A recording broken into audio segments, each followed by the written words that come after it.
Olá a todos, Olá a como todos. estão? Está tudo bem da vossa parte? Bem, isto é quase mais um mês. Vale um mês desde Faz um mês, que neste tivemos, caso. que tivemos um episódio de Dramaidades. Olá, o meu nome é Simão. Estou aqui com o Afonso ao meu lado Sim, e hoje está mesmo ao meu lado porque estamos os dois aqui ombro com ombro. Porque sim. estamos numa chamada de Zoom, é 2025, mas estamos numa chamada de Zoom porque é uma coisa que ainda acontece. Porque temos do outro lado da chamada,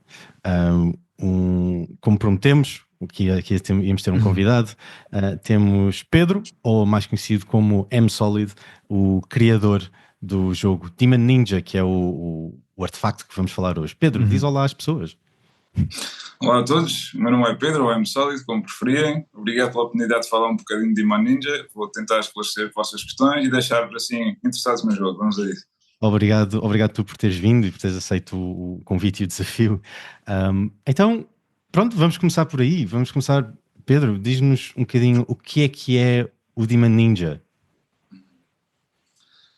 Então, para quem ainda não conhece este tipo de jogos, o Demon Ninja é um roleplay de mesa, ou seja, é um jogo que se joga em torno de uma mesa ou online, como é mais típico dos dias de hoje. É um jogo que parte da premissa de que os personagens assumem que as pessoas, os jogadores assumem o papel de um personagem. Existe um chamado mestre do jogo, que é alguém que não joga com um personagem próprio, mas representa vários personagens e que tem a tarefa de explotar os eventos, dirimir os litígios sobre as regras e fazer com que o jogo aconteça em direção a uma história, uma narrativa. E o Demon Ninja insere-se nesta tipologia de jogos, é um destes jogos. O Demon Ninja é um jogo de horror militar, este é o tema do jogo, portanto é um roleplay de mesa e tem como tema o horror militar. O horror militar é um género que não existia, tanto quanto é do meu conhecimento, e portanto Demon Ninja inaugura assim, digamos assim, o género. Existiam alguns outros, como thriller militar, exemplos Delta Green, etc., outro tipo de jogos, mas o Demon Ninja é um pouco diferente. Portanto, não é um jogo para famílias, é um jogo para maiores de 18 anos, é um jogo que tem como frequente temas sensíveis, temas chamados impactantes, com o vocabulário dos dias de hoje, mas é um jogo que pode dar uma recompensa, acho eu, interessante a quem conseguir aproveitar a experiência. E diz-nos um bocadinho, podes-nos falar um bocadinho sobre o que nós chamamos a lore, não é? Portanto, a história do mundo, o que é que as personagens são neste jogo. Fala-nos um bocadinho sobre isso. Certo. Portanto, o Demon Ninja é um jogo que tem uma curva de aprendizagem um pouco exigente porque traz o seu próprio lore e o seu próprio glossário. Ou seja, para compreender Demon Ninja e poder jogá-lo em plenitude é necessário aceitar e mergulhar no glossário do jogo, no lingo do jogo, no slang do jogo, na linguagem do jogo. É também necessário conhecer um pouco do lore do jogo. Menos para os jogadores, um pouco mais para o mestre do jogo, que depois terá a responsabilidade de tentar criar missões e histórias dentro daquele universo. Então, o Demon Ninja é um jogo que mistura a narrativa histórica com a ficção. Só um segundo. Ok. Estão-me a ouvir bem? Sim. Faz parte de coisas do Zoom, está tudo bem. É uma conversa informal, então, não há problema. O Demon Ninja tem o seu próprio lore e o seu próprio glossário, como eu estava a dizer, e isto torna a curva de aprendizagem um pouco mais exigente para as pessoas que estão a entrar no jogo pela primeira vez. A lore do Demon Ninja é entrecruzada, ou digamos assim, mistura-se um pouco com a história, a narrativa histórica fáctica deste lado do mundo, deste lado asiático do mundo, do arquipélago do Japão, com depois a ficção que é própria do Demon Ninja. Portanto, há digamos assim, uma mistura entre a narrativa histórica e a ficção, que por vezes é mais fácil agarrar e por vezes menos fácil. Exige algum investimento de leitura por parte da pessoa. Então, mergulhando um pouco no lore do Demon Ninja. O Demon Ninja parte da seguinte constatação. Portanto, o Japão, para as pessoas que não estão muito dentro da história deste lado, o Japão é um país que atravessou ao longo da sua história períodos de elevado e intenso conflito militar.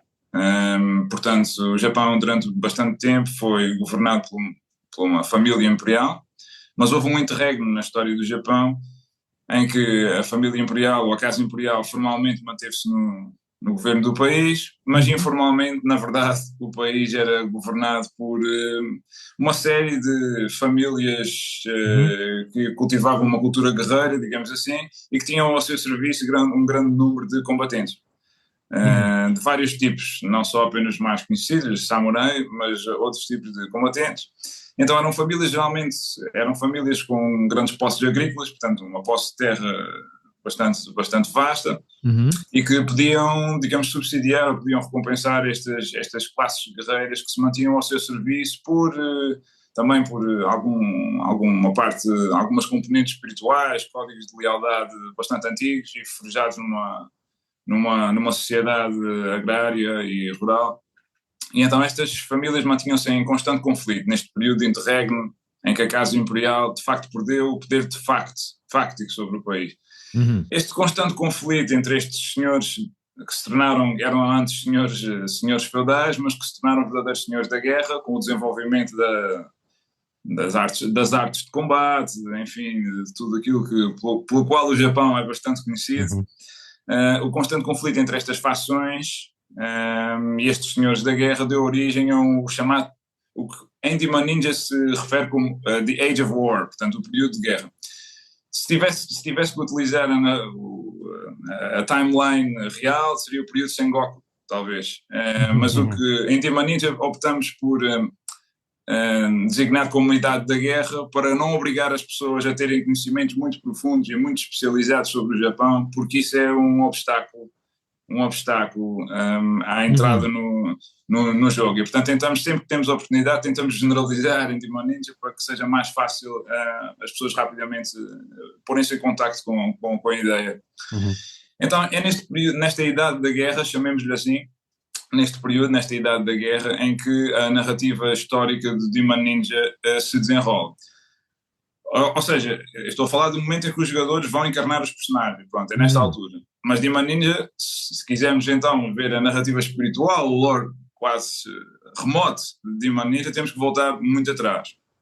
Porque antes desta Idade da Guerra, existiram, portanto, esta Idade da Guerra é, como eu disse, em que o poder de facto está dividido e espalhado por vários senhores da guerra, várias facções militares, mas antes disso ter ocorrido, o único adversário, digamos assim, da Casa Imperial era o Shogun, chamado Shogun. Portanto, havia, digamos assim, um senhor da guerra que se tinha superiorizado a todos os demais, e sempre houve uma tensão entre o poder civil da Casa Imperial, fundado na descendência direta dos deuses que criaram o Japão, portanto um poder, no fundo, mitológico. Sempre houve uma tensão entre este poder e o poder que resulta da posse das armas, portanto de um senhor da guerra que tinha acumulado suficientes recursos militares para fazer face ao que a Casa Imperial tinha ao seu serviço. Sempre houve esta tensão entre estes dois polos. E então desta tensão resultou, antes da Idade da Guerra, portanto, desta tensão resultou várias vezes muitas transferências de poder. Em alguns períodos este senhor militar tinha mais poder, noutros períodos a Casa Imperial conseguia recuperar um pouco desse poder, não é assim? E então havia esta tensão. A história por detrás de Demon Ninja, que vocês podem encontrar nos primeiros capítulos do livro, começa quando um imperador visionário, que é real, atenção, esta parte é perfeitamente real, um imperador muito conhecido no Japão, um imperador visionário, supostamente com inclinações esotéricas, chamado Go-Daigo, tentou, numa das fases em que o Shogun tinha mais poder militar, tentou restaurar o governo civil do Japão, portanto, através da Casa Imperial. Coisa que os seus antepassados já tinham feito. Portanto, o avô dele e o tio dele também já tinham tido este problema, não é? Que eu descrevi agora. De vez em quando, o poder militar do Shogun levanta-se, não é? Acumula-se e a Casa Imperial sente o desafio desse poder ao longo do país, de todo o país. E, portanto, já os antepassados deste imperador Go-Daigo tinham tido esse problema e lidaram com isso durante os seus reinados da forma como puderam. Uns aceitaram, outros revoltaram-se, enfim, é isso, parte desta dinâmica, como vos disse, de constante tensão entre estes dois polos de poder. No caso do Imperador Go-Daigo, o Imperador Go-Daigo optou por não aceitar e tentou restaurar o governo civil do país. Mas para isso era necessário que ele depusesse de alguma forma ou dominasse de alguma forma o chamado shogun, o shogunato do Kamakura. Kamakura porque é um lugar no Japão e foi aí que o shogun governou pela primeira vez, então passa a ser chamado o shogunato de Kamakura. Só que isto não é tão fácil como parece, ou seja, isto implicava uma guerra sangrenta, e uma guerra sangrenta tem custos. Custos não só materiais, mas casualidades, muitas. E portanto é uma decisão difícil, só para que percebam, este Imperador Go-Daigo era uma pessoa dividida, não é? Entre aquilo que entre a visão que ele tinha para o futuro do país, que não seria um país pacífico, um país civil, enfim, como nós nos habituámos a ver o Japão hoje, que é muito diferente da altura. Portanto, ele tinha uma visão hipermodernista do Japão, no sentido de um país em que era possível viver em paz, digamos assim, quando o Japão, na altura, era um país em constante conflito. Portanto, isto era uma ideia que hoje parece normal, mas na altura era uma ideia revolucionária, remota e até, sinceramente, francamente, um pouco improvável. Mas ele tinha esta visão. Ele tinha esta visão e estava disposto a lutar por ela, digamos assim. Diferentemente, o que acontece, e isto é que marca o início, o arranque da Lord Demon Ninja, é que o Imperador Go-Daigo foi o protagonista de uma primeira revolução falhada. Sim. Tal como a revolução do seu tio, chamado Go-Toba, tio-avô, digamos assim, chamado Go-Toba, que tinha tido o mesmo problema e tinha tentado revoltar-se antes.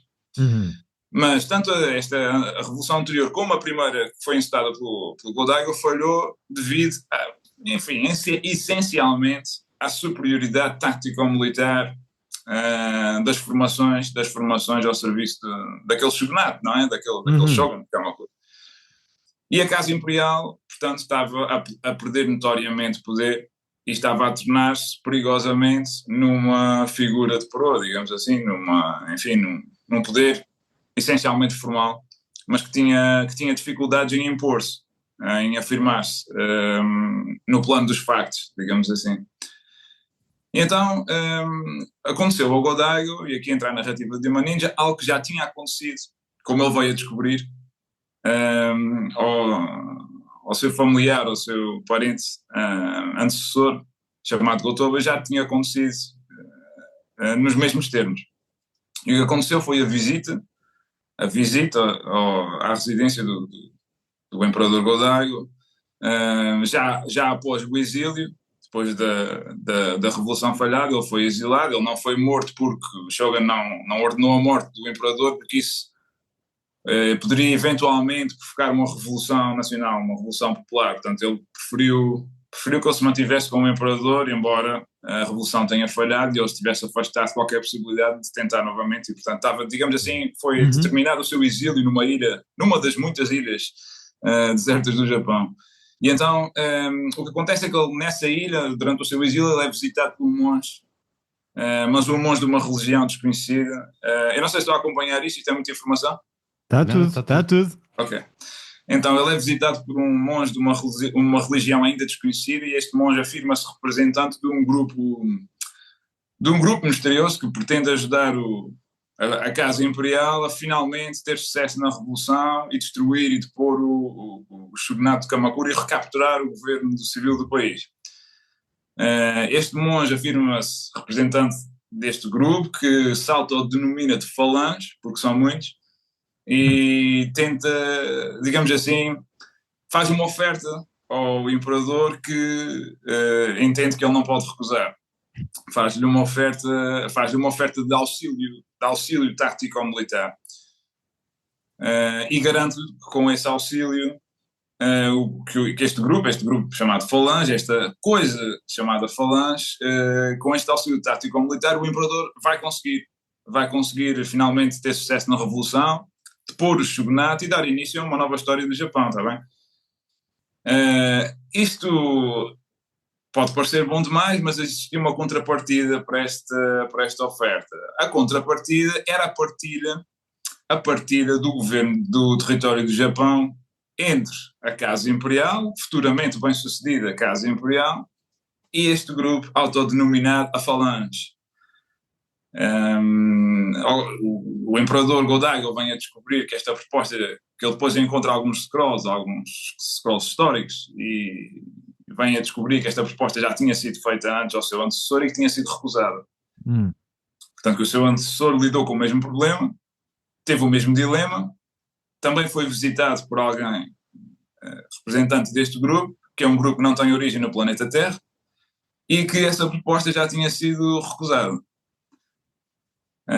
Isto complica ainda mais o raciocínio, não é, do Imperador. O Imperador vê-se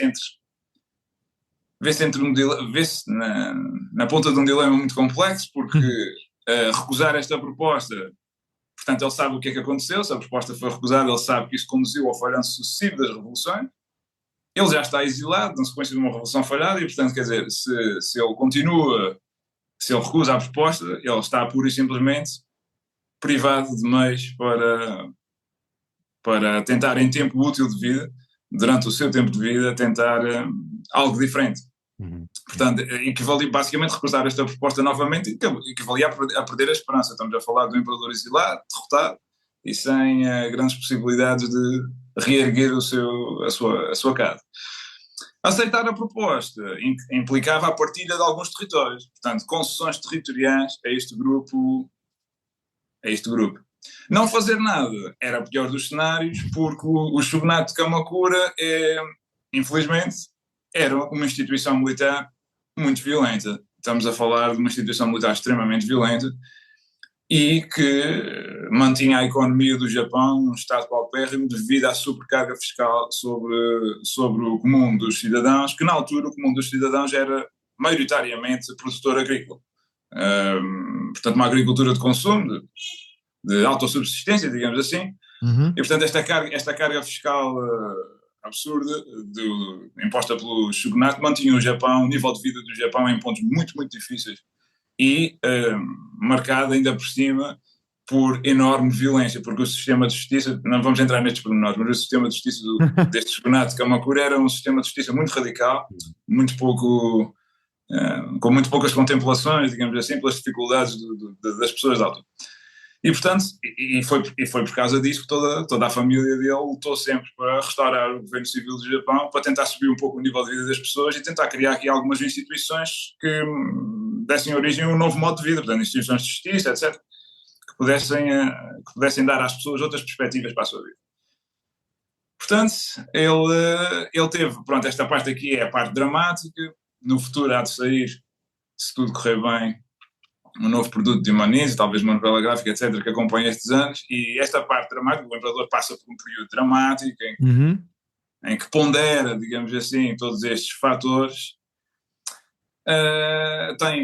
Pronto, como já vos disse, é uma pessoa dada a estas coisas, com inclinações a extrair significado de eventos, de sonhos, etc., com inclinações esotéricas, e realmente passa por um conjunto de experiências pessoais difíceis de explicar, e acaba por entender que tudo isto significa que ele deve, enfim, quebrar o consenso familiar e inteirar-se melhor desta proposta e talvez até mesmo aceitar esta proposta deste grupo. Isso implicava basicamente conceder, como vos disse, mais ou menos, quase, não bem, mas tendo em conta a região marítima de Tokaido, quer dizer, mais ou menos metade do Japão, para terem uma noção. Isto implicava uma concessão territorial de mais ou menos metade do Japão a este grupo misterioso. Portanto, seria dado a governar a este grupo misterioso. O Imperador acaba por aceitar esta proposta com expectativa, não é? De que este grupo lhe desse uma vantagem muito clara, não é? Nesta futura revolução, ou seja, no fundo o Imperador estava à espera de exércitos, era com isso que na altura se ganhavam, não é? Conflitos militares, digamos assim que a quantidade era uma qualidade em si mesma, portanto o Imperador estava à espera realmente de um exército, ou de um grupo muito poderoso de combatentes que viesse aqui fazer a diferença e que viesse dar o exército que ele já não tinha, não é? Portanto, para fazer a sua revolução. Mas na sequência da aceitação do pacto, e atenção, isto depois tem pronto, tem aqui várias coisas históricas. A assinatura do pacto foi feita com o sangue do imperador e deste representante, etc. Enfim, depois há aqui uns momentos, mas a verdade é que não aconteceu nada. Pronto. Pronto, esta é a parte da desilusão de Imaningen. Estou a brincar. Realmente não aconteceu nada. Não aconteceu nada, não caiu nada do céu, não apareceram exércitos. Na verdade, infelizmente, estas esperanças místicas do imperador não aconteceram. O que é que aconteceu? O que aconteceu foi que, e agora, pronto, vamos entrar em Demon Ninja propriamente dito. O que aconteceu foi que este grupo, esta falange, através dos seus representantes do planeta Terra, no Japão, solicitou ao imperador que lhe indicasse os seus 6 melhores homens, os seus 6 melhores samurais, dos samurais que ainda eram leais à Casa Imperial, e já não eram assim tantos na altura, porque eles eram melhor pagos pelo shogun militar, que tinha mais recursos, porque tinha o domínio do país, e portanto os samurais, digamos que na lore de Demon Ninja, os samurais não são estes seres também tão nobres como são retratados em Hollywood, etc. Eram pessoas que tinham ambições, ok? E portanto, realmente já eram poucos os samurais que se mantinham fiéis ao imperador, só mesmo aqueles samurais que tinham um coat of arms muito antigo, portanto, que tinham uma tradição de serviço à Casa Imperial já muito antiga, e portanto, sensivelmente 3 clãs. Portanto, é muito pouco que já estavam ao serviço da Casa Imperial.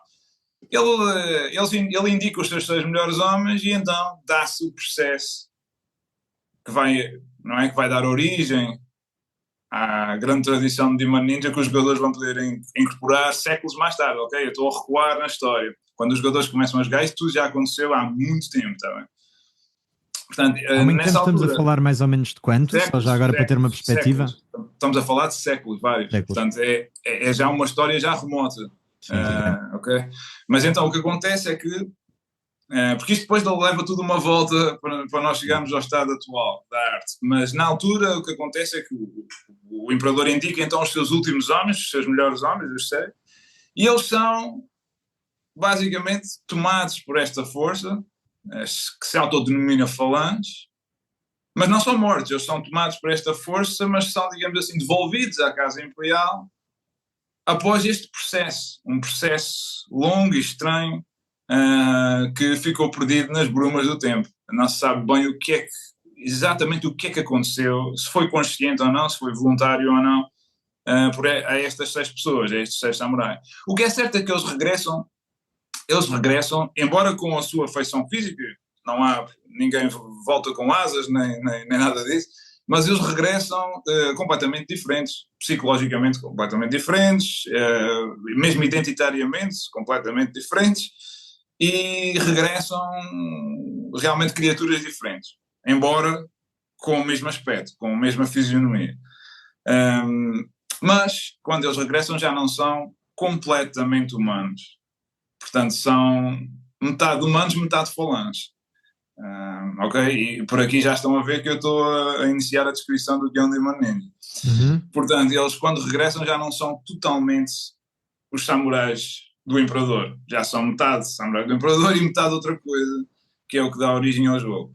Portanto, eles vêm realmente com capacidades tático-militares muito elevadas. Eles são, se eu tivesse que descrever, eles inauguram o conceito das forças especiais. Portanto, já não é, regressam de facto soldados especiais com skills não só sobrenaturais, algumas não são sobrenaturais, mas são impressionantes na mesma, com skills e capacidades muito acima do que um normal combatente pode fazer. E voltam um grupo ainda por cima muito bem combinado, não é? E muito bem concatenado para operações especiais. Eles são, digamos assim, as primeiras forças especiais da história, e são certamente as primeiras ao serviço de um governador do Japão. Quando eles regressam com estas capacidades especiais, sobrenaturais, eles tornam-se numa unidade que o imperador Go-Daigo vai utilizar para efetuar uma série de assassinatos-chave de altos dignitários do shogunato de Kamakura, e uma série de operações especiais muito, muito importantes para inverter o curso dos acontecimentos, ok? Portanto, este era o meio que a Falange tinha de ajudar a Casa Imperial. Ou seja, a criação dos primeiros e originais e lendários 6 Demon Ninja, está bem? Pronto. Estes Demon Ninja revelaram-se, além das capacidades especiais que tinham, e aqui é que está o problema da questão, estes Demon Ninja revelaram-se altamente violentos. Ou seja, aquilo de que estas criaturas eram capazes e o seu modo de operandi realmente era algo muito difícil de reproduzir por um ser humano com o mínimo nível de consciência, apesar do nível de consciência da altura já ser inferior àquele que podemos ter em mente dos dias de hoje, está bem? Não podemos olhar com os olhos de hoje para aquelas pessoas. Mas realmente isto eram criaturas com uma, enfim, sanguinários, com uma capacidade de violência e de pôr em prática as suas capacidades, os seus poderes, muito, muito, muito impressionantes e muito, muito violenta. Mas isso era necessário, porque o imperador estava em tal inferioridade numérica que aquilo que ele podia fazer era uma guerra assimétrica, não é? Portanto, a eliminação de elementos-chave da estrutura militar do shogunato, de forma a paralisá-lo durante o tempo suficiente para ele se rearmar, não é? E conseguir convencer largas faixas da população a revoltar-se militarmente, etc., e conseguir reconstituir uma força. Com a ajuda desta, e vou saltar agora um grande capítulo, depois destas operações militares, algumas delas estão descritas no livro, outras não, vou saltar aqui esta parte para permitir avançar. Com a ajuda desta força, desta unidade, não é bem uma força, desta unidade de operações especiais, os chamados Demon Ninja, ele consegue, de facto, enfraquecer suficientemente o shogunato de Kamakura de forma a conseguir debelá-lo no final, já com uma força reconstituída. Ele próprio toma parte das operações, como general, como no comando das operações, etc., do seu próprio exército, e consegue finalmente, ou depois de séculos, consegue ter sucesso na revolução, depor o shogunato e reassumir o controle civil das populações do país. Claro, disposto a implementar aquela série de reformas que eu vos disse, que permitiriam subir o nível de vida das pessoas, através da criação de algumas instituições, a redução abrupta da carga fiscal esmagadora que se vivia no Japão na altura, e que permitiram uma nova visão para o Japão. Acontece que, e aqui temos o novo problema, o imperador, toda a sua família, e no fundo esta unidade especial que ele já não reconhecia como os seus homens, mas à qual estava grato, não é assim? Toda esta gente tinha lutado para livrar o Japão da violência. No fundo, naquilo que tem de mais irredutível seria isto, portanto, livrar o Japão desta constante violência em que o país estava mergulhado. Portanto, a ideia era esta, portanto, recuperar a paz e a partir da paz tentar criar a segurança, alguma prosperidade, enfim, é possível. E o que acontece é que uma vez depois de ter um capítulo do livro, não é? Uma vez deposto o shogunato, o imperador quer implementar as suas reformas pacíficas, portanto, a pacificação do país, a pacificação das fações, o desarme dos senhores da guerra, portanto, não é? Ele tinha que dominar os senhores da guerra e pô-los novamente subservientes à causa imperial. Ele utiliza os Demon Ninja para assassinar aqueles que não era possível convencer e para, através do medo, submeter aqueles que ainda era possível trazer para o lado da casa imperial. Portanto, ele elimina os seus piores inimigos, domina os que são menos maus e recaptura o governo do país. Só que, como se lembra da nossa conversa de há pouco, segundo os factos históricos de Demon Ninja, este pacto tinha uma contrapartida. Não era apenas unilateral. Portanto, havia aqui uma expectativa do outro lado desta força. A propósito, faço aqui um parênteses. A Falange é um conceito muito difícil de descrever em Demon Ninja, e uma das coisas que foi parte da nossa direção de arte foi proibir os artistas de desenhar a Falange. Portanto, não há arte sobre a Falange, não se conhece a sua forma, se é que ela tem forma, ela certamente não é uma pessoa, e portanto não se sabe bem que força é esta, ok? Não se sabe se ela apareceu em outros sítios do mundo ou não. Demon Ninja só trata do Japão, mas Nós não sabemos se ela apareceu noutros sítios do planeta ou não, da altura. O que nós só sabemos do Japão porque nós queremos ver o ambiente, o universo do jogo através dos olhos de uma pessoa japonesa que desconhecia o resto do mundo. Sim. Okay? Mas a verdade é que nós não sabemos a origem deste conceito, desta ideia, desta força, e ela não está desenhada. Podem percorrer o livro que não encontrou uma peça de arte sobre a falange, e a ideia é mesmo essa. Portanto, o que sucede é que quando se terminou os trabalhos, as operações militares da Revolução, era a altura de entregar, portanto, a metade do Japão que foi combinada, delineada essencialmente pela região de Tokaido para cima, até cortar o arquipélago a meio, digamos assim, era a altura de entregar isto àquela força. Mas aí o imperador teve um problema, porque durante a Revolução e durante as operações ele pôde ver como os seus antigos homens, por terem sido de certa forma tomados por esta força, se tornaram em criaturas sanguinárias e absolutamente impiedosas. É preciso perceber isto. Isto tornaram-se em criaturas que, certo, estavam do lado do imperador nesta situação, mas quer dizer, tinham muito poucas contemplações por civis, tinham já tinham um sentido de humanidade algo deficitário, algo incompleto, ok? Tornaram-se membros das forças especiais muito, muito agressivos, muito violentos e muito capazes, mas ainda por cima, além de terem desenvolvido este caráter psicológico nefasto, estas perturbações, eram muito sujeitos a perturbações. Porquê? Porque eles mantiveram o lado humano, ok? E como mantiveram o lado humano, sentem culpa, isto é, são suscetíveis a todas as perturbações que uma pessoa, mesmo nas nossas forças especiais contemporâneas, pode ser. O que nós hoje podemos descrever como PTSD, como na altura não havia, obviamente, o enquadramento para isto, mas o que nós hoje poderíamos descrever nesse sentido. Portanto, eu quero que percebam que em Demon Ninja os jogadores não representam personagens super-heróis. Por isso, Demon Ninja não é um jogo sobre super-heróis, nem para super-heróis. Não tem nada a ver com a Marvel, não tem nada a ver com os ninjas vestidos de preto da década de 80, nos telhados, etc. Não tem nada a ver com isso. É um jogo sobre membros das forças especiais com sérios problemas pessoais por resolver. Está bem? E estes problemas começam nesse primeiro contacto com o planeta, não é? Nesse primeiro contacto com essa guerra.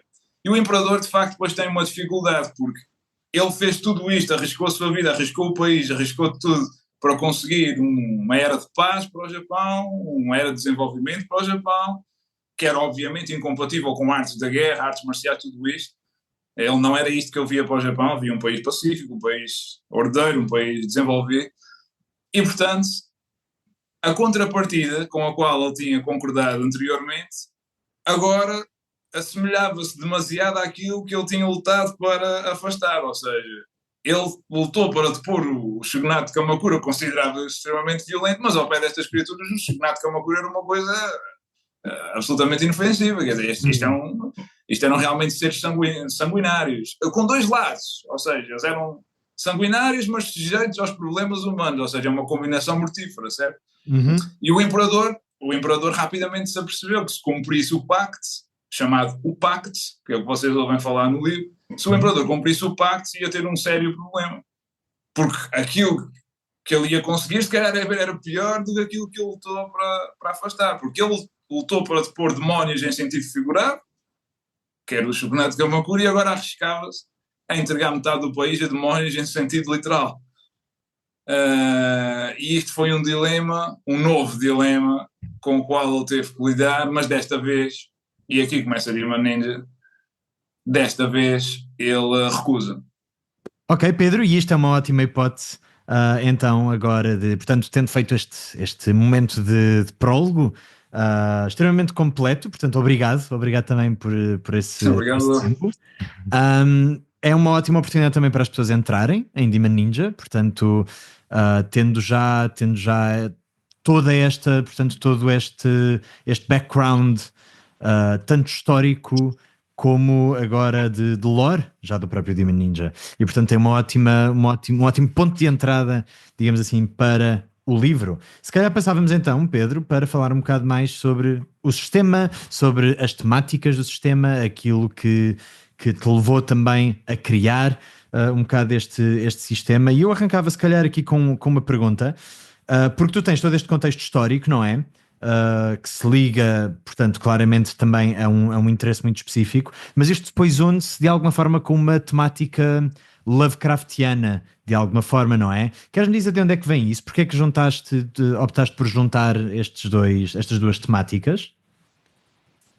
Sim, posso tentar ser muito sucinto sobre isso. Portanto, a ideia há 7 ou 8 anos atrás, a ideia não era fazer um jogo sobre ninjas, ok? Só para que isto fique claro, antes de entrar em Lovecraft, nunca quis fazer um jogo sobre ninjas, para dizer a verdade. Nunca me pode parecer estranho, mas nunca me interessei sobremaneira pelo tema, nem nunca quis fazer um jogo sobre isso. Eu queria fazer um jogo sobre forças especiais. Portanto, é que os personagens encarnassem membros das forças especiais com um passado sombrio. Pronto, era isso que eu queria fazer. Este é que era o meu objetivo. Mas depois, devido a circunstâncias pessoais, etc., tive acesso a uma facsimile de um pergaminho real, absolutamente real, esta parte não é fictícia, real japonês, e que me foi traduzido por um amigo meu que é japonês, sem o qual, aliás, de maneira não existia, por agradecer, porque eu não falo japonês. E portanto foi-me traduzido por esse meu amigo, e eu fiquei tão impressionado com o Scroll, com o conteúdo do Scroll, que achei que em vez das forças especiais serem contemporâneas, portanto uma das que nós conhecemos do mundo atual, podia utilizar o conceito de forças especiais noutra época e com outro contexto cultural e nacional. Então escolhi o Japão, porque me pareceu que era positivo para aquilo que eu queria fazer.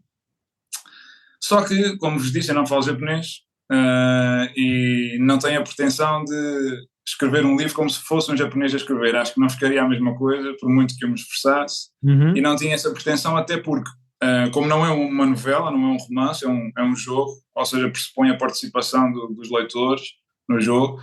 Se eu criasse um livro excessivamente académico, isso podia ser um obstáculo, que os jogadores reunissem os conhecimentos básicos para tentar desempenhar minimamente o papel de um personagem naquelas circunstâncias. Então o que eu fiz, para responder à tua pergunta, foi procurar uma ponte entre o meu ponto de partida, para o desenho do jogo, para a criação do jogo, o meu ponto de chegada e aquilo que está pelo meio.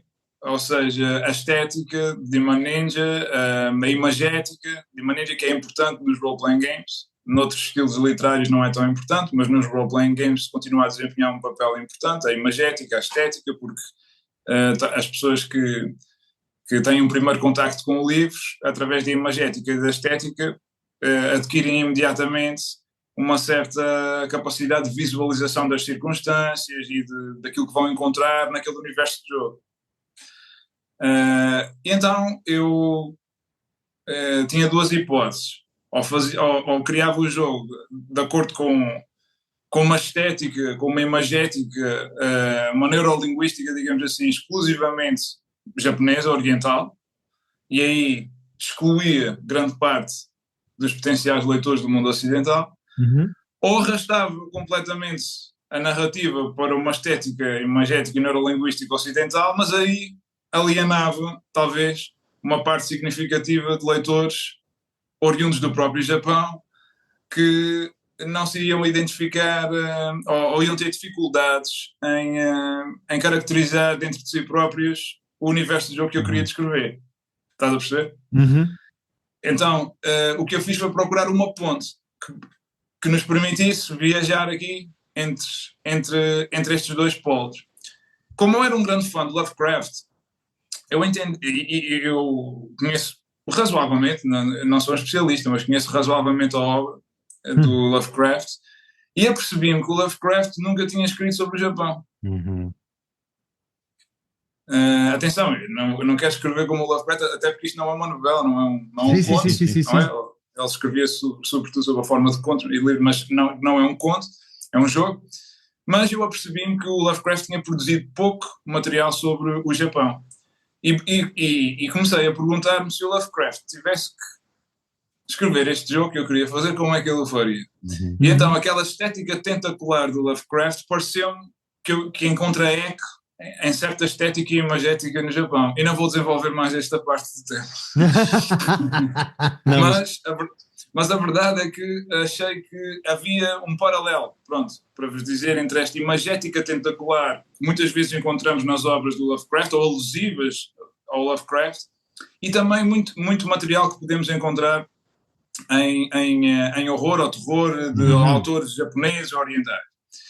Como eu achei que havia este paralelo, eu achei que esta poderia ser a minha ponte para ligar ambas as audiências e para, digamos assim, reunir um certo consenso imagético dentro dos leitores que tomassem contacto com o livro.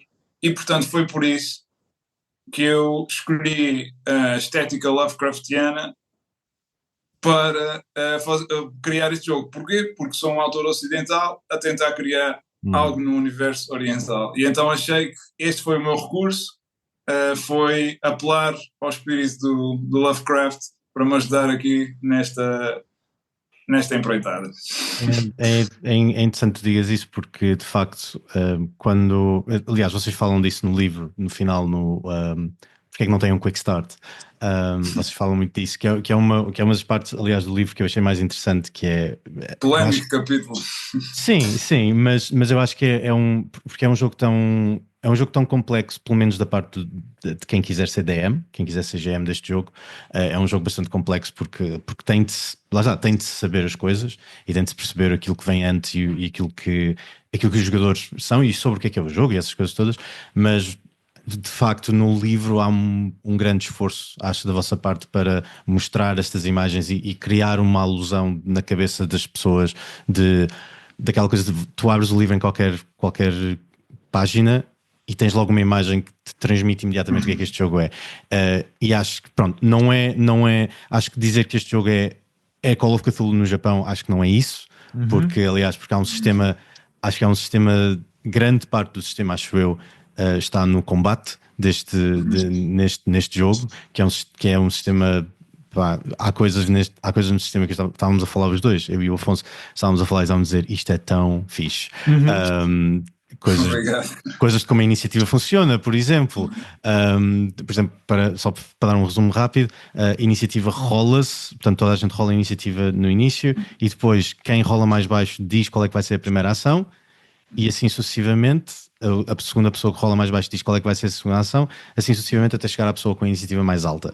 E a partir daí a pessoa que tem a iniciativa mais alta pode tomar a sua ação tendo em conta que percebe um ligeiro movimento na mão de todas as pessoas ou um ligeiro movimento de ombros. Aquela coisa basicamente é a pessoa que consegue esperar mais. Exato. E para reagir. Que é uma daquelas coisas que quando tu vês séries sobre samurais ou vês filmes sobre samurais, tu identificas logo. Ficas logo, aquela coisa de se perceber do movimento do adversário primeiro. Portanto, há muito essa estética logo, acho que isso é muito, muito estético daquilo que, pelo menos no Ocidente, nós pensamos que é aquela cultura de samurais, mas depois tem aquela coisa de, e estão a lutar, entretanto, medusas e omnis e coisas já muito, muito tentaculares, quase, que é muito interessante. E, portanto, é interessante que tu digas que tentaste usar isso como um elo de ligação, porque eu acho que resulta muito bem. E acho que conseguimos... Pronto, é aquela coisa do elevator pitch, não é? Quase de... O que é Demon Ninja? Imagina Call of Cthulhu no Japão e depois tu jogas como um samurai. E é logo aquela coisa de... Vais logo apanhar pessoas que é quando é que eu posso jogar este jogo? Imediatamente. E isso é apenas o início da nossa conversa. Exatamente. Pois, por falar nisso, tu referiste há bocado que não sabíamos se isto tinha acontecido também noutros lados do mundo e tal. Portanto, nós estávamos aqui com a pergunta também se tu estás a pensar, se estão a pensar fazer, sei lá, um Demon Viking ou... Eu fiquei logo aqui, escrevi logo. Com Demon Viking. Eu escrevi logo, tipo, sugeriste que a Falange pode ter estado noutros sítios do mundo. Estão à espera de um outro Demon, tipo Demon Viking, e sublinhei 2 vezes.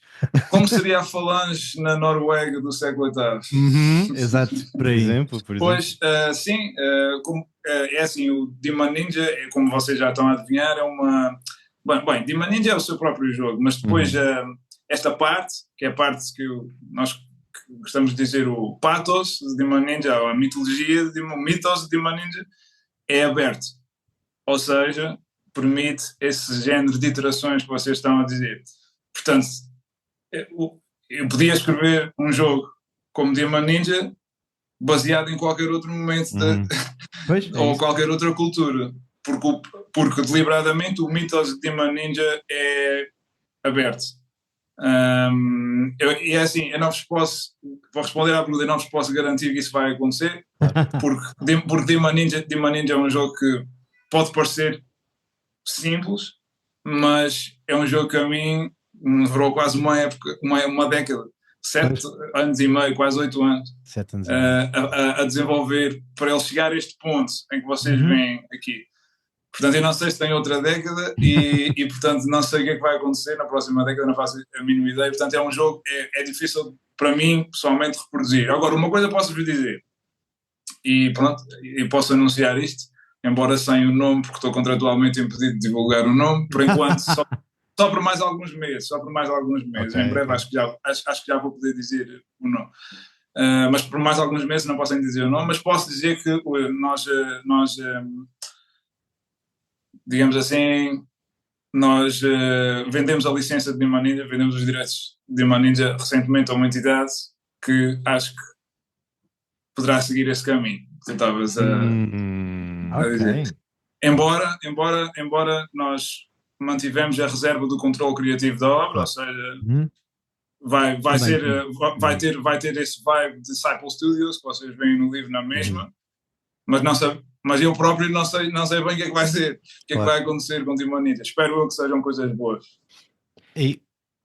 Não, vamos, é isso, vamos ver o que é que o futuro reserva, não é? Vamos ver. Entusiasmado para isso também. Queria-te perguntar, só, referiste 7 anos e meio, 8 anos para criar o jogo, mais ou menos em termos de divisão, quanto tempo disso é que foi trabalho, por exemplo, teu, ou trabalho da equipa de criar lore, criar as coisas todas, e depois a parte de design mesmo, de decidir, isto vai ser jogado com 3D6, o sistema vai ser o drop-on, que é... não, espera, aí tem que fazer uma pequena interjeição, porque o sistema Drop-On System já existia antes de Demon Ninja, porque ele foi desenvolvido por mim e por um amigo meu, que é o Bruno Filipe.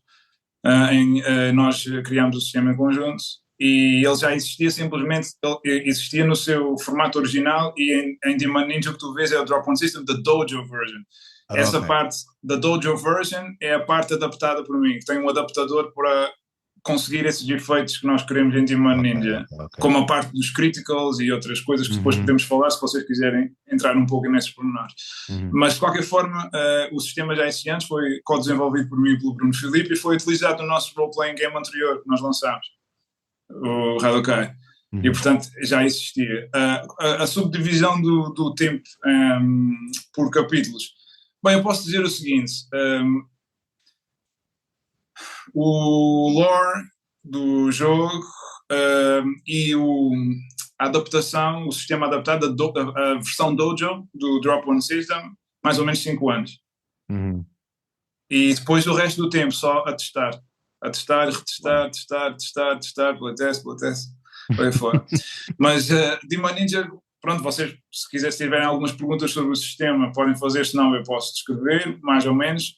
A mim interessa-me, por exemplo, que os leitores ou que os jogadores de Demon Ninja entendam o seguinte: Demon Ninja não é um jogo como outros jogos mais conhecidos de role-playing games, porque Demon Ninja, o Drop-On System, o sistema de combat é extremamente letal. Ok? Em Demon Ninja, se alguém for atingido ou perder um membro do corpo, assim, a pessoa vai sentir imediatamente, portanto não há a possibilidade de continuar a combater com um ponto de vida. Isso não existe em Demon Ninja, está bem? Demon Ninja, ou seja, Demon Ninja é uma conjunção estranha das coisas, porque existe o elemento sobrenatural, mas depois é extremamente factual e real no que diz respeito ao sofrimento. E mesmo, apesar dos Demon Ninja, dos personagens encarnarem membros das operações especiais com poderes sobrenaturais, apesar disso eles estão sujeitos à fome, ao frio, ao calor, podem ficar alcoolizados. Demon Ninja tem esta questão, por isso é que eu tento separar isto dos super-heróis, não é bem isso que se trata aqui, ok?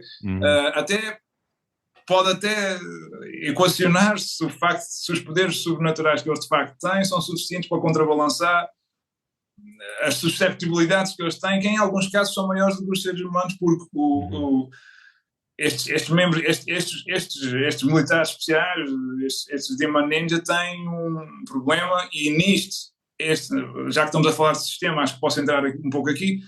Este é o, digamos assim, o ex-libris de toda a experiência de Demon Ninja.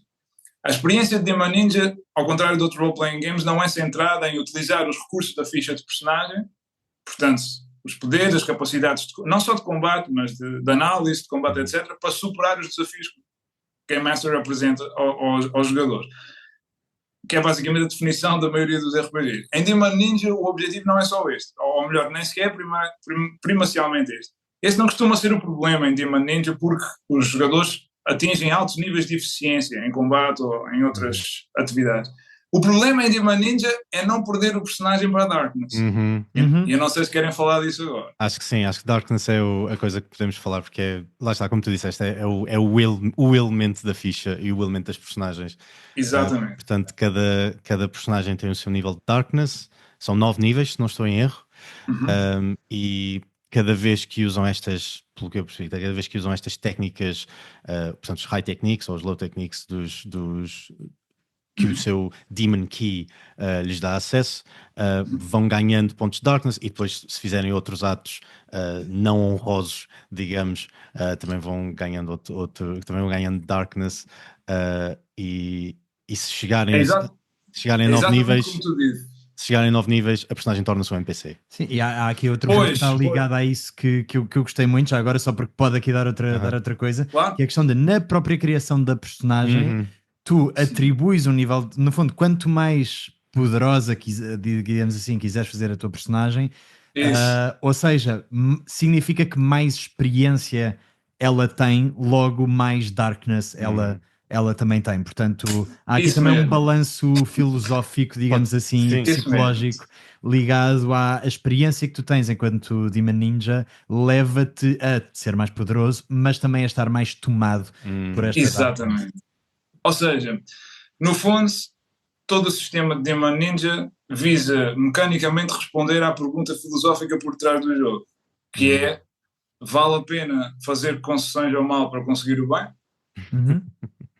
Esta é a pergunta filosófica à qual todos os jogadores de Demon Ninja vão ter que responder à sua maneira, e que ninguém responde da mesma maneira, e que é a pergunta que anima toda a ação, todas as missões dilemáticas, problemáticas, e toda a ação por detrás de Demon Ninja, quando uma equipa de Demon Ninjas é basicamente deployed em certa zona do Japão para completar uma missão problemática. Portanto, de alguma forma, isto sendo um sistema muito sobre combate, é um sistema que não é nada sobre combate ao mesmo tempo. Nada. Exato. Portanto, é um sistema muito baseado em combate, mas que não é sobre o combate em si. Mas isso é uma ilusão que ninguém descobre só na teoria. É preciso passar pelo jogo realmente para perceber que os altos níveis de eficiência não são suficientes para responder à experiência de Demon Ninja. E o pico da experiência de Demon Ninja consiste no seguinte, e vocês agora já têm o conhecimento histórico devido à primeira parte da nossa conversa para perceber porque é que é assim. Sempre que vocês agora já perceberam que as capacidades, o refinamento sobrenatural das artes marciais dos Demon Ninja vem do seu lado negro. Portanto, do seu lado, porque eles no fundo têm a falange dentro de si. Eles são os herdeiros dos primeiros e originais Demon Ninja que tinham este problema, e que ao treinarem os respectivos clãs de ninjas passaram, digamos assim, esta doença, este problema aos seus discípulos. E os jogadores são discípulos, embora não conheçam os Demon Ninja originais, estão a séculos de distância, não fazem ideia quem é que começou com estes clãs de demónios, não fazem ideia, mas eles são herdeiros deste problema. Ou seja, sempre que tu fazes um apelo a uma técnica, tu estás a convocar aquele lado da tua personalidade, aquele lado, no fundo tu estás a convocar a falange. E portanto o que acontece é que sempre que tu o fazes, e aqui o problema de Demon Ninja é que estavas a dizer o lado honroso, mas Demon Ninja, infelizmente a experiência de Demon Ninja é mais cruel do que isso, porque em Demon Ninja, mesmo que tu uses uma técnica para fazer algo positivo pela população civil, para salvar um civil, não interessa. O mecanismo de Demon Ninja é absolutamente cruel. Sempre que tu utilizares esse lado, não interessa que seja para fazer o bem, sempre que tu convocares esse lado, ele avança em ti, ficas mais contaminado. Não interessa qual é o objetivo final. E isso é que torna as coisas muito interessantes e muito difíceis. O que é, exato, que é tão interessante porque como jogador tu tens tipo, tem estas coisas que eu posso fazer que são tão fixe, mas cada vez que fazes há um peso. E depois de Ninja ainda apresenta um outro obstáculo. Na maioria dos role-playing games, suponho que todos os que vocês já tenham jogado, e eu não conheço todos os que existem, mas 90% dos que existem, ou mais, o pior que pode acontecer a um personagem é morrer, certo? Enfim, é o pior que pode acontecer. O pior que pode acontecer ao jogo é perder o personagem, certo? Mas em Demon Ninja não é assim. Em Demon Ninja não é assim, porque se tu perderes o personagem para este mecanismo, ou seja, se perderes o controle sobre o teu lado sombrio e ele tomar o controle, não é que tu percas o personagem e fiques um NPC. Bem, se tu perdesses o teu personagem, tal como em todos os outros RPGs, a consequência mais imediata seria fazer outro personagem, ou se, por exemplo... Mas em Demon Ninja não é assim, é muito mais selvagem do que isso. Porque se tu perderes o teu personagem para a Darkness, tu imediatamente, o teu personagem transforma-se no predador, Apex Predator da pirâmide do jogo, que é um Oni. Que em Demon Ninja, diferentemente de outros jogos que também têm Onis, em Demon Ninja eles são doppelgangers, são colecionadores de caras. Eles têm, a técnica deles chama-se Hana Wokaku, que é, pronto, agora isto é para maior de 18 anos, esta conversa, portanto eles basicamente retiram o scalp não da cabeça mas da cara das suas vítimas e absorvem a cara e tornam-se realmente senhores de 1000 caras e podem morfologicamente adaptar-se. E portanto a transformação do teu personagem perdido num Oni é frequentemente silenciosa. E o resto da equipa nem se apercebe, porque ele imediatamente toma a tua forma. Portanto, pode não haver essa explosão sobrenatural que as pessoas estão à espera e pode ser muito pior do que isso, porque a partir daí, não só tu perdeste o teu personagem, mas tu puseste toda a gente em perigo e a sessão pode acabar mais cedo, porque de facto é muito difícil lidar com esse tipo de inimigo. Pelo menos para uma equipa que acaba de começar em Demon Ninja. Para equipas de operacionais mais experientes, até alguns deles até já caçaram alguns anos, mas isso é um processo, não é? Portanto, Demon Ninja apresenta estes dois problemas. É um RPG que, diferentemente dos outros RPGs, em que usas tudo o que tens à mão para superar os obstáculos ou atingir os teus objetivos, em Demon Ninja, quando o fazes, degeneras. Pois. E degeneras de uma forma automática. Ou seja, não há resistência possível. Quando tomas aquela ação, a consequência é automática. É pura e simplesmente impiedoso. Se levares isso ao limite, não é que te ponhas a ti em risco ou que tenhas que fazer outro personagem. Isso seria aceitável. O problema é que tu pões toda a gente em risco. E agora podes perceber, podes imaginar, porque ainda nunca jogaste, mas podes imaginar como é que as pessoas se comportam à mesa de jogo. Porque isto cria uma psicologia de jogo completamente diferente. Geralmente nos role-playing games as pessoas estão focadas nos seus personagens, tentando não prejudicar o grupo, mas quer dizer, focadas na sua história, não é? No seu jogo, no seu personagem. Mas em Demon Ninja tu não podes fazer isso. Porque tu podes fazer tudo bem, ser um jogador extraordinário, e não serve de nada, porque se a outra pessoa perder o controle sobre esta parte, vai destruir tudo, estás a perceber? Então o que é que acontece? Acontece uma certa autovigilância entre os jogadores, uma vigilância mútua, que às vezes os jogadores zanam-se, porque às vezes produz alguns atritos, porque os jogadores, por exemplo, dizem, quer dizer, tu nunca usas os teus poderes para não ganhares Darkness, eu estou quase no máximo e ando aqui e tu andas basicamente à minha boleia, eu é que estou... Outras vezes o grupo tem algumas demonstrações de compaixão, no sentido, olha, tu estás no limite, descansa as técnicas agora, não faças nada, que isso está no limite, não faças nada e nós vamos tentar dar-te algum tempo para tu recuperares. Mas como é que tu recuperas a Darkness em Demon Ninja? Com a ação oposta, ou seja, tens que desfazer, tens que entrar em Yutari. Basicamente, se leram um livro já sabem o que é. Tens que entrar em Yutari. Pronto, eu vou parar, não quero monopolizar a conversa. Não, eu tinha aqui uma última coisa, nós também já estamos assim no processo de terminar, que gostava muito que referisses, porque foi de uma das partes que nós falámos mais agora quando estávamos, no fundo quando falámos, eu e o Simão, sobre o sistema, acabámos por parar bastante tempo na nossa conversa na questão meta do que o próprio livro pressupõe ou que o próprio livro sugere, digamos assim. Nós no próprio, portanto, no Teatro à Espada e no Drama e Dados, nós ligamos-nos muito, portanto, e procuramos ligar esta ligação entre RPGs e teatros, digamos assim. E há uma enorme Eu sei, performatividade. eu vi isso. Há uma enorme performatividade e uma enorme teatralidade numa mecânica que tu sugeres meta no próprio sistema. E eu gostava, se quisesses falar um bocadinho dela, gostava que pronto, que Ok. falasses um bocadinho também para terminar, porque acho que é uma forma muito. Nós terminamos sempre por falar desta ligação ao teatro. Digamos assim, quase sempre, e acho que É uma forma feliz de é um terminarmos género, aqui. exato, é uma mecânica altamente teatral, que eu gostava que falasses um bocadinho também sobre ela. Ok, eu vou falar, eu só não sei se é o que vocês estão à espera, mas vamos ver. Está tudo bem. Demon Ninja traz um conceito novo nos role-playing games, porque geralmente nos role-playing games nós jogamos à mesa, terminamos à mesa e fica tudo na mesa, certo? Certo. Pronto, mas Demon Ninja não é assim. Não termina tudo na mesa. Pronto, por isso é que eu não sei se isto é o que vocês estão à espera. A questão é a seguinte: as metamecânicas. Como é que eu vou descrever o que é metamecânica? É difícil descrever uma coisa que ainda não existe, mas eu posso mostrar, é mais fácil do que descrever. Então, o que é que acontece? Acontece o seguinte: em Demon Ninja, vocês conhecem o conceito da quarta barreira? Sim. Pronto, nos role-playing games há uma lei de ouro, que é a separação entre o personagem e o jogador.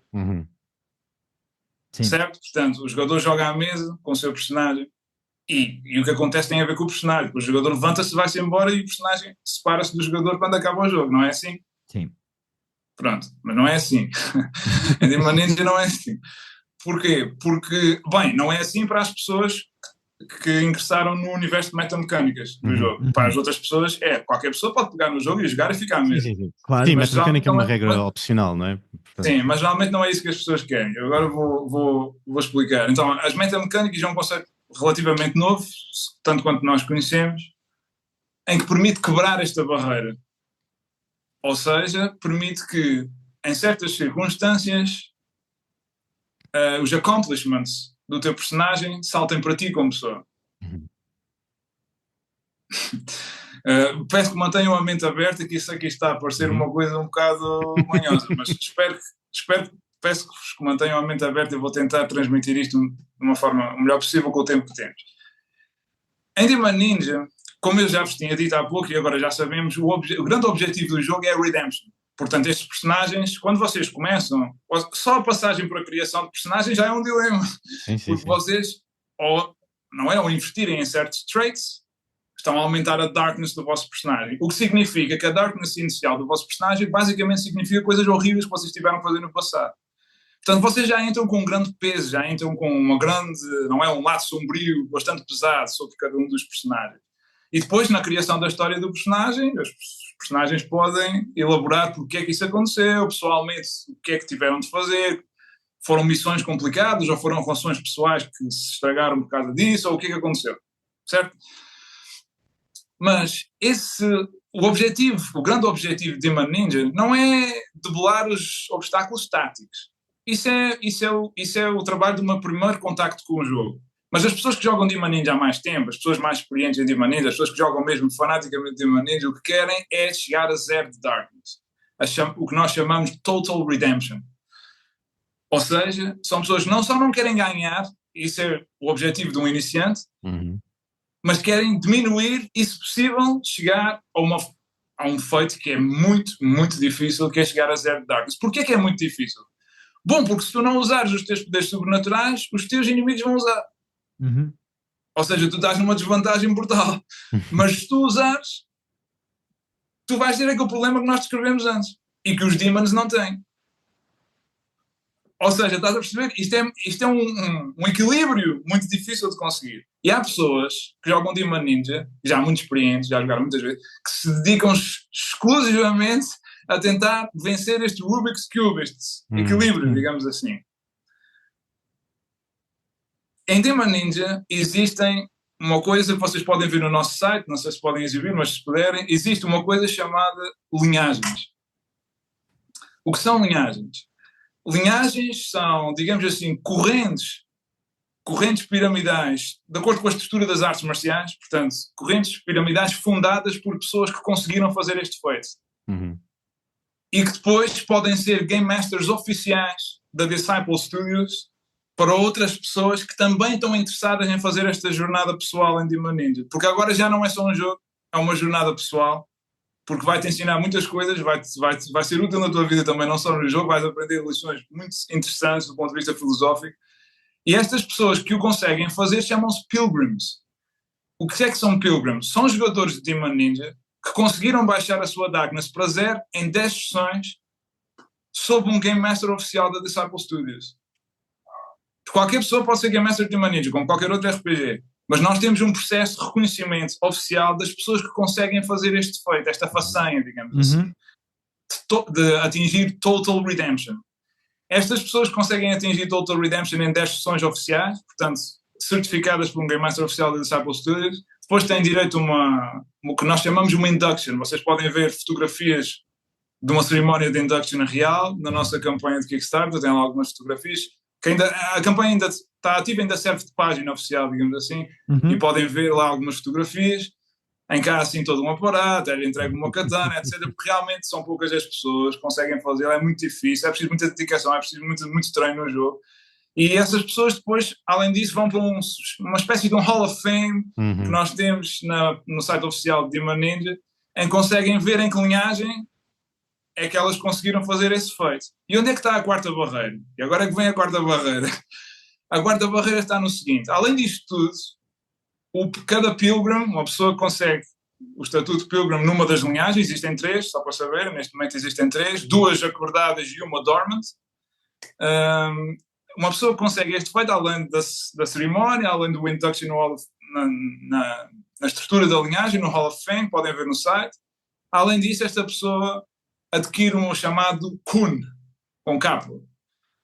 O que é o Kun? E é aqui que se quebra a quarta barreira que eu prometi, que vinha do personagem para o jogador. O Kun significa que cada linhagem tem um Kun, só para saberem.